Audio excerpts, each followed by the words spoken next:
Hello, my fellow comic book collectors. It's Allan, the Comic Collector Geek, and this is the Wednesday video where I answer your questions. Each week, people ask me a bunch of questions, and I answer them the following week. And we got some pretty cool questions. I think you'll like some of the stuff that I'll show today. It'll be some pretty crazy things. You'll see. We're going to get into the very first question. It's from Archivist Adrift. What are some of the more bizarre or interesting ads that you've seen promoted within comics in your collection? Well, it's just easier to show the ones where they're back covers. Okay, so I'm going to show back cover ads that are pretty cool. We're going to start out with this one.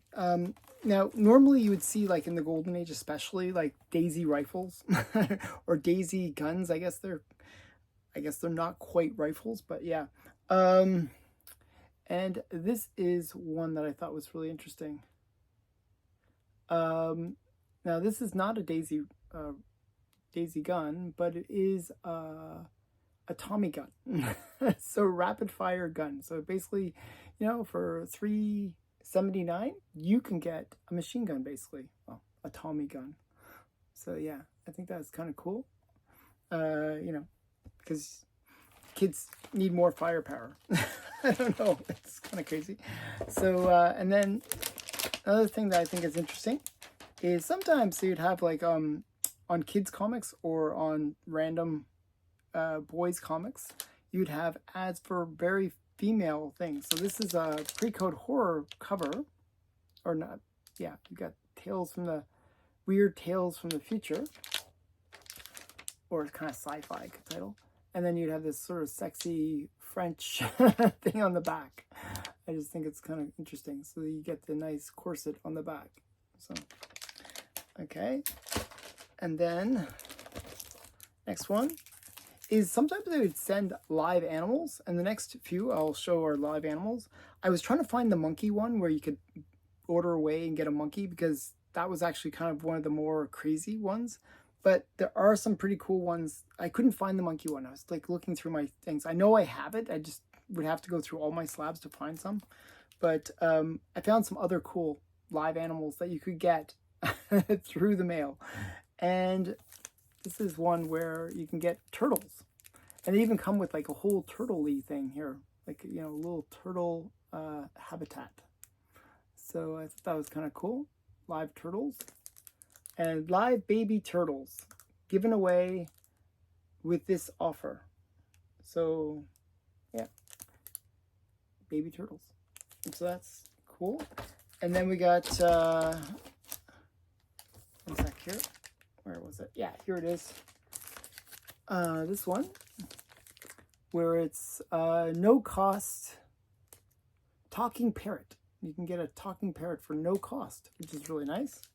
All you have to do is send in probably money for shipping. That's the way it always works. It's, I'm happy to send you this cheerful talking parakeet, sometimes known as a budgie bird. Yeah. So yeah, just have to, no cost. And who is it from? Friends, here's how you get at about no cost. Oh my goodness. Wow, that's how words can really do a lot of heavy lifting. At about no cost. So it's not no cost, it's at about no cost, which means that there is a cost. It's like total opposite meaning. But I think that's funny, actually. All right, and another one that I thought was just interesting, I just thought, I don't really associate this with comics, is you can get the rosary, and then you get a novena rosary cross of the 7 sorrows. Actually pretty expensive, this cross. The cross is $4.98. That's a lot of money, I would say. I'm not sure how many people would buy rosary crosses. And the funny thing is, it was from a sort of a scandalous love and marriage book. So, where she's kind of flirting with the guy next door. So it's kind of appropriate in a way. You got to say the rosary after doing some wrong thing. This next one is another ad that I would see a lot in the Golden Age, and probably all the way up into the modern era. Is, you know, the ones where it's either a guy getting sand kicked in his face, or you can become a He-Man, and like we've made millions of He-Men. So I thought this would become a real He-Man. So yeah. So that's, I don't know. I always thought those ones were cool. Okay. And so those are some of the more more weird ones. Okay, next question comes from I like what I buy. Please show your favorite Hitler covers. Okay, so I have a ton of Hitler covers. I'm going to just show you a few of my best. I showed one last time, if you watched last week's video, but I'm not going to show that one again. I'll show some other cool ones. We're actually going to start out with a more modern book. This is from the Bronze Age. And this is one of my favorite Hitler covers, actually. I just think it's really cool. This is a Hitler cover. So the parade in the background is for Hitler, and you can see him right there. That's Hitler. And the thing that I think is really interesting is you got all these like swastikas and craziness going on the cover in terms of like the pageantry of the Nazi movement, right? And then you have that sort of, we now see it as super evil, like, right? Super evil contrasted with this girl with this bright smile, pretty girl with, pure innocence look to her. Like she's got like the ponytails and just has that pure innocent looking girl. Bit Aryan, but yeah, just so this is a contrast that I think is interesting. So I like this cover for that reason, and the title also makes it a really cool cover. So it's Hensi, the girl who loved the swastika. Now, obviously, if you've read this book, you'd realize that it's against the Nazi movement. But this is one of those Christian Spire books, and they would have some really crazy titles and crazy stories, and this is one of them. So yeah, so Hensi, the girl who loved the swastika. So that's my first. Now the rest are all Golden Age, and some pretty cool ones. This first one is another one with kind of a swastika on it. This is Master Comics. It's actually the first appearance of Bullet Girl. Master Comics 13. And you got the Minuteman, and he's knocking out Hitler and I believe some other Nazi soldier. And they're forming with their bodies a swastika. So he's knocking them out and they're forming a swastika. So I just think that's a really cool Hitler cover. So that's... And then the next one is a huge book. I'm not sure if I've shown this yet. I'm not sure if this was, I think this might be in one of my future unboxings, but I'll show it now anyways. So act surprised. A few of these are for later unboxings, but act surprised, please, when I show them in my later unboxings. But this one is a really cool one. It's a big one. It was actually on my top 10 list for 2025. And it's Daredevil Battles Hitler. I just really think it's a cool cover. You got Daredevil, who has right there. That's the Golden Age Daredevil. And he has a boomerang that he uses and he kind of throws it at people. And this one is just a really cool one. It reminds me of Monty Python, where, Monty Python, if you watch their episodes, at the very beginning, they always have like these sort of talking heads where their mouths move, and it sort of like looks like it's been printed, or pictures where they're basically just having the mouths move. Well, that's what this reminds me of. I think it's just a cool cover. So this is Daredevil Battles Hitler. Number 1. It's actually becomes Daredevil Comics after this. Okay. So next one on the list is sometimes you'd have like Hitler covers in kids comics, and those ones are actually pretty expensive and pretty valuable, and pretty hard to find actually too. And this one is actually from the Gentner collection. It's from Steven's collection. I ended up getting it from him. And this is Taffy Comics number 2. And you got this LB Cole art. You know, this cool tank, right? With like, it has like a face on it because it's meant for kids, right? You get this warplane in the background that's dropping a bomb. But then you got this bug-like character, which is a Hitler parody, which is really interesting. And so, and this is Wonder Worm kind of holding back the tank. So yeah, just a really cool book. And Wonder Worm was actually L.B. Cole personal creation. He created that character. And he's fighting against Hitler right here. So that's kind of a fun one. Pappy Comics from 1945.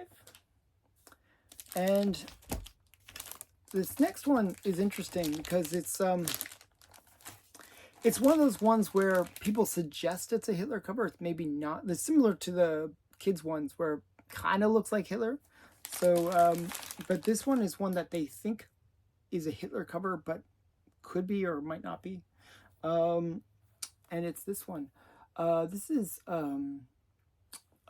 Strange Stories from Another World. And it's kind of like a Hitler cover. He has like the Hitler look to him. Got the right hair and the kind of weird, weird face. But you know, it's one of those ones where people say that it looks like Hitler. I think it looks like Hitler. And it's interesting because it's a zombified Hitler from the Golden Age, which is kind of cool in my opinion. I'm not sure. If I zoom in, maybe you can see it too. I don't know. I think it looks like Hitler. You can tell me in the comments below, am I crazy thinking this looks like Hitler? But yeah, I think it looks like Hitler. So it's a zombified Hitler. So I don't know, I think it's cool. Regardless, it's still a cool book. Okay, let's see what's the next one. Okay, I'm going to try to show my 3 best at the very end. Or actually, one of them was already shown. So yeah, so this is another great Hitler one. I like these ones where they kind of make Hitler like he's getting punched or something like that. Like kind of Captain America 1, you know, he's getting punched on the cover. It's kind of cool. Well, this one, it's like Mussolini and Hitler and Tojo in the background. And they're getting like punched, like they're punching bags, which is kind of fun. This is Big Shot Comics number 32. And it's just a great, great Hitler cover. So that's next one. And I got what's next. Oh, this one's really cool. So there's a silent movie from Charlie Chaplin where Hitler has this giant balloon and he's kind of playing with it. And I think they actually, there's a piece where he's taking pieces out at one point. But I always think of that movie when I see this cover. This is Boy Comics, and it's Boy Comics number 4. It's a Charles Biro cover. And you got Hitler. Let me take it out so you can see it a bit better. You got Hitler, Tojo, and Mussolini, and they're kind of carving up the world. And then the boys come in and rescue them. Or not rescue them, but attack them. And you got the swastika in the background as well. So I just think that's a really cool Hitler cover. What does it say? Play on to Berlin. American Boys of Action. So I just think it's really a fun one. You get all the boy characters coming in to try to save the day. You got Crime Buster and all his friends. So just, I don't know, I like these ones where they're parodying Hitler quite well. So I think that's a good one. And got 3 more. This is another one, another Big Shot, where Hitler is getting punched. But this is like another great one. It's Sparky Watts, and he's punching Hitler, Mussolini, and Tojo again. And they're just getting all one-shotted. And he's like, hi, Hitler. Boom. Punches them all. So this is Big Shot Comics number 28. And who did the cover? Oh, Booty Rogers did the cover. So that's kind of cool. He did a lot of really great ones. So yeah. And then we got two more. These are my two favorite, and I'm actually going to show you in order. Actually, these are my two favorite Hitler covers. First is this one. These are both done by Alex Schomburg. This is Thrilling Comics number 41. Just a really great one. I like these early Schomburg covers where he just put a lot of like details in. This one has some really cool elements. It has Hitler in bondage with the swastika. And this actually, in terms of covers, has the actual record for the most swastikas used on a comic cover. So you got all the little swastikas all over the quilted blanket. You got the swastika up there, and you got some others hidden throughout the picture. The other thing that's cool is Mussolini is under the bed. And they got the secret plans. Like, you got to label your secret plans. And yeah, I think it's a really cool one. And like, these guys are getting blown up in the background. And they're basically taking target practice at Hitler as well. So I just think it's a fun one. Wow. So that's my second favorite. And again, this is from Future Unboxing, but it is my favorite Hitler cover.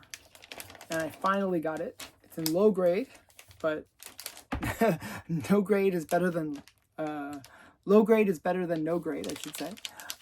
This is Marvel Comics number 41 or 46. And it's just a really great one. So you got these two in bondage being lowered, like that's probably Toro and some girl. They're getting lowered into this kind of like meat grinder kind of like thing. And you got the Human Torch coming in and melting through the wall, as he always does. But then you have Hitler. And Hitler's head is like really, really huge. And the colorist didn't get the colors quite right. They made his hat pink. It's just this really weird thing. And his face is green and his nose is like off color. And he's got a worm coming out of his ear. It's just a really great Hitler cover, just because it's got pretty much everything on it. It's got bondage. It's got Hitler being really like distorted and cartoonized. Yeah, just I think it's a cool one. Mine's in really rough shape, but it does present well in terms of the key points of the thing. It is complete. It's actually a complete book. It's just really rough because the spine is kind of completely gone. But yeah, I'll show you the back too. So yeah, that's my favorite. I always loved it. And the weird thing is, you got these weird Nazi ghoulish characters up there. They're just really weird. And then on the other side, you got Japanese, and the way Alex Schomburg always drew his Japanese was he'd make them really goofy looking. I don't know. I think it's a really cool cover. So it's my favorite. And actually, the other thing I really like about it is if you look at the throne that Hitler's on, it's got like these weird skull like arms and stuff, and heads on the thing. So yeah, I just really like it. I think it's cool. So those are my favorite Hitler covers. I have actually a bunch more in my collection. I have probably about another 10 or so in my collection, but most of them are raw. Okay, so those, hopefully you like that. Next question comes from Deadman. You may and probably have been asked this before, Allan, but you were a collector first and a reader second. Are you a collector first and reader second? I would say yes. I'm probably a collector first, reader second. I do read a lot of my books, but I don't generally have as much time as I would like to read my books. So often what I'll do is when I collect, I will generally focus on characters that I think are cool. Like if I watch some TV series, or if I watch some movie, I like to get all the different characters in the movie. It's just a thing I like to do. It's like I'm a completionist even about the characters in a movie. They might not even be the major characters, but I just feel like I have to get them. So for example, like when Suicide Squad 2 came out, I felt like I had to get all the like various Suicide members, Suicide character members, Suicide Squad members, and all the different bad guys. It's just a thing. I don't know. It's a weird collector thing that I do. Now, he also asks, or have you changed over the years, going back and forth between the two? I've always been a collector first, in my opinion, uh, because that's just the way I've been. I've always been a collector first. Maybe because for me, when I first started collecting, uh, I didn't really read books very well. Like I was dyslexic, and like I'd look at the pictures, sure. Okay, I look at the pictures, and that's why I like comic art so much. I really do love comic art. Um, and that's why a lot of the books that I collect, I buy for the cover, you know. Um, but I do try to read as much as I can, and I actually like to read books in a series. Like I'll read like one through whatever, uh, in order to like just have it like almost like similar to binge watching on Netflix.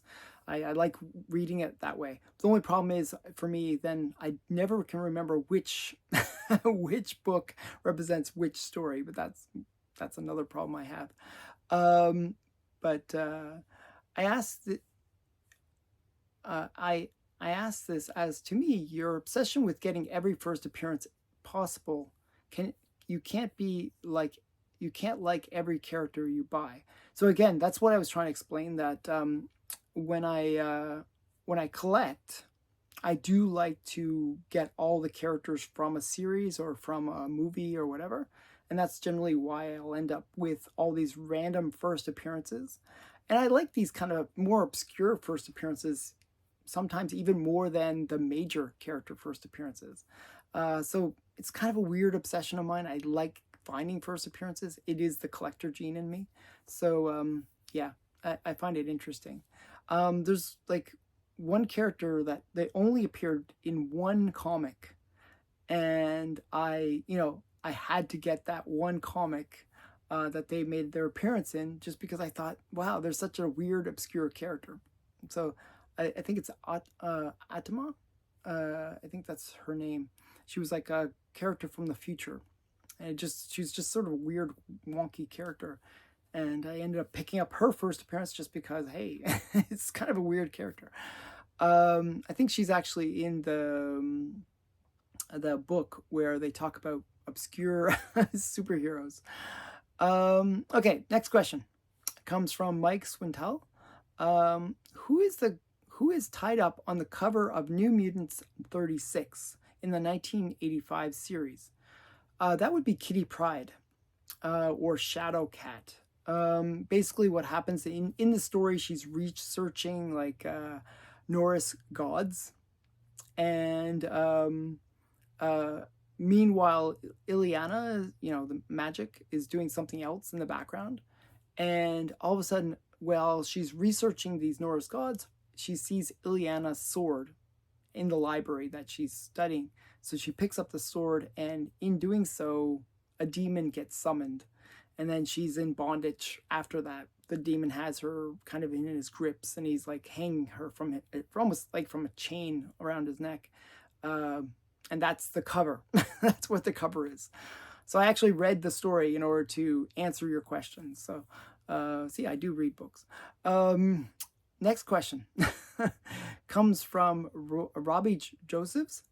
The question is, what big comic did you get for an absolute steal 20 years ago? What big book did you get for absolute steal? And then new sentence. 20 years ago, I got Batman number 181 out of a bin for $20. So there's been a bunch. I've shown a few of them. But one of the things that I actually have to give a little bit of credit to Jerry the Jitterbug was I actually picked up a collection of comics. And I think I spent like $1,500, but it was a pretty big collection. And in that collection, there was Looney Tunes number 1 and Walt Disney Comics and Stories number 1. And there was a whole bunch of Carl Burke's key books. So it was a pretty nice collection that I picked up for a very reasonable price. That was probably my biggest win. Other big wins that I've had was when I picked up Heidi Saha, that's like a $500 to $1,000 book. Picked up for $50 after searching 20 years for it.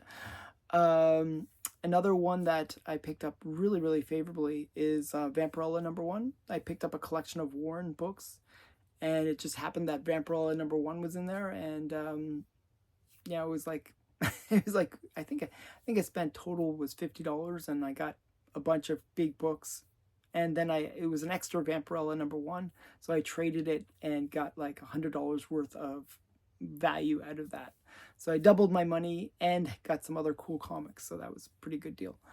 Okay, so next question comes from Comic Book Ninja.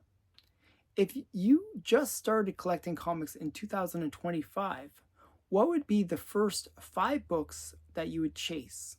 So for me, I am about the first appearances. I really do like to get my key first appearances.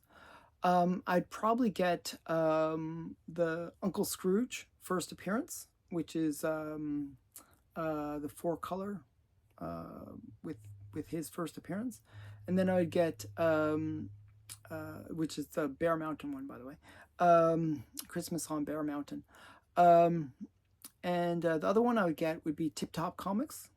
What is it? I want to say 171. I'm probably getting the number wrong. 174, I think it is actually. 174, which is the first appearance of Snoopy and all the Peanuts characters. So I'd go after those kind of cartoon books first. Okay, so those big ones. I really like my cartoon characters. So those two I'd go after. And they're fairly affordable if you actually look compared to some of the other stuff that I'm buying. I would also go after All-Star 8. I'd love to have that again back in my collection if I was starting from scratch. But maybe I would go for, I don't know, it depends on how much money I have, but those 3 books at least. And then other ones I'd like to go for would be Hulk 181. I know it's a weird one. You know, I'm a Golden Age collector, but I would like to have that in my collection. I do like Wolverine. I think Wolverine's a really cool character. And then bizarrely, I would like to have Zombie Tramp #1 again. That would be the other one that I would put in there. Oh, maybe Vampirella #1 too. Jeez, it's hard to pick just 5. Okay, maybe I'd get rid of Hulk 181. Sorry, Hulk 181. I really like that book too. But I'd get Vampirella #1. That's to me a more important book. I really do like Vampirella. And then I would get my Zombie Tramp. I'd still get the Zombie Tramp over Hulk 181 because Zombie Tramp is just too cool for me. So yeah, those would be the ones I'd go for first, my first 5, if I have a little bit of money, because a lot of those books are actually pretty expensive. So yeah, so what was it? It was like first Uncle Scrooge, first Snoopy, first Wonder Woman, first Zombie Tramp, and first Vampirella. So those would be my first 5 books. But probably all of those would be hard to get, so I'd probably end up getting other things. But yeah. So those would be my first 5 chases, though. Okay, Charles Day wrote, a small amount of glue / color touch. How small is small? Sort of they always say that, like if you look at restored books, they always say small amount of color touch, and it's like, okay, how much is a small amount? Because, like, you know, if it's just a dab, then you could basically maybe even remove that little piece, right? And then you'd have no color touch, and it would be double the value. Often in some books it could be even like 10 times the value. So that small really means a lot.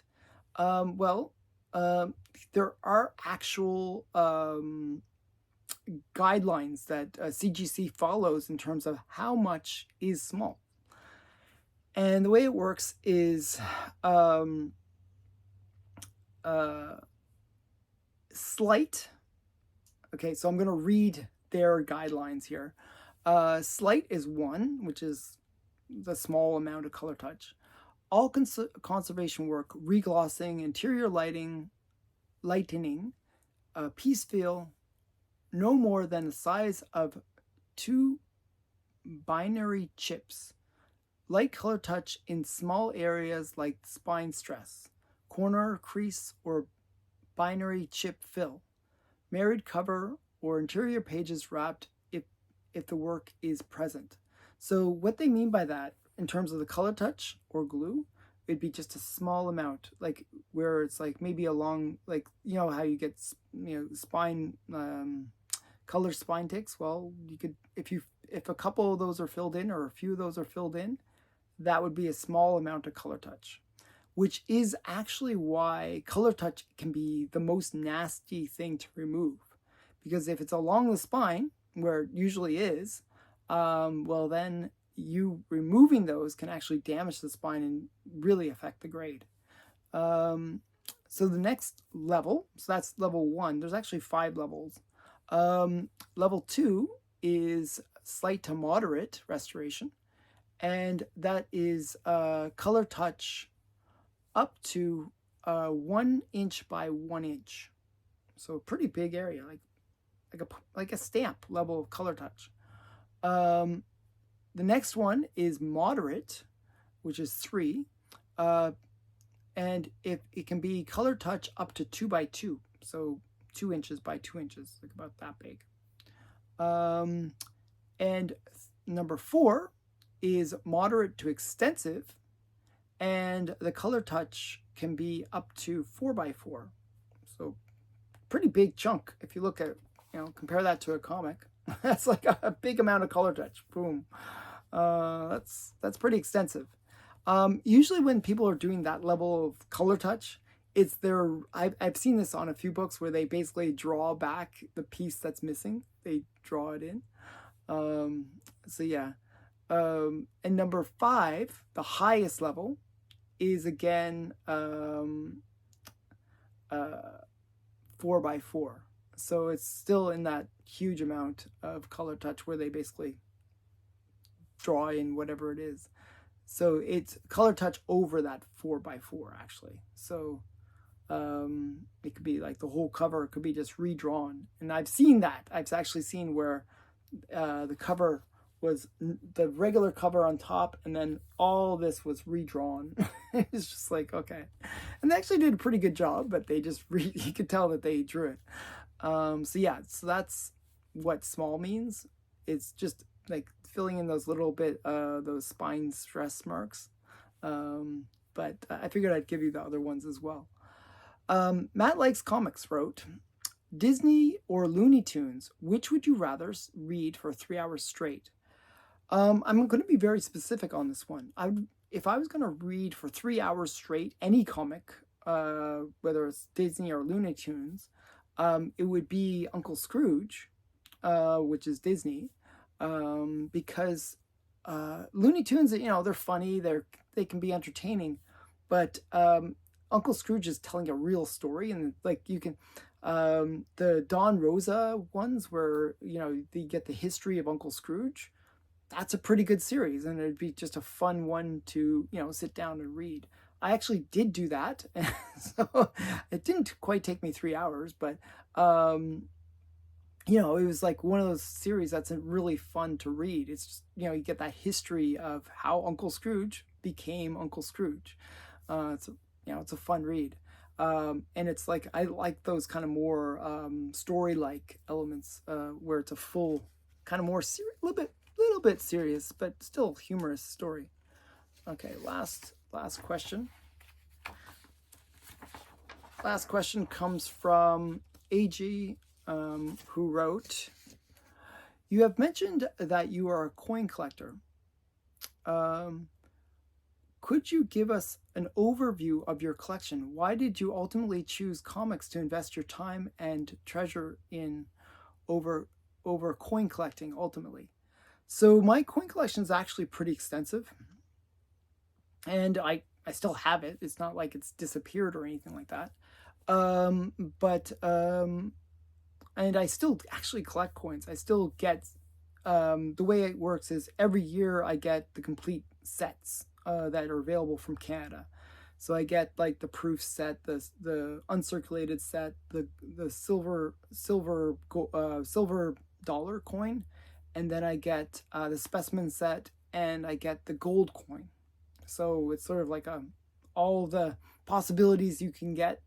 I get all those. Also, sometimes I get the coin for the different Chinese New Year's.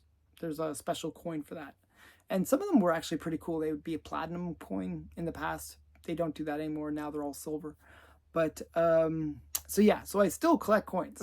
It's like I just don't do it to the scale of my comic collection. Not even close. But my coin collection, just to give you a sense of it, is I have all the pennies. I have most of the nickels.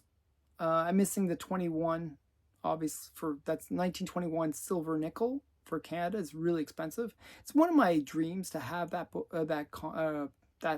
silver coin. It actually wasn't that expensive compared to some of the comics I buy.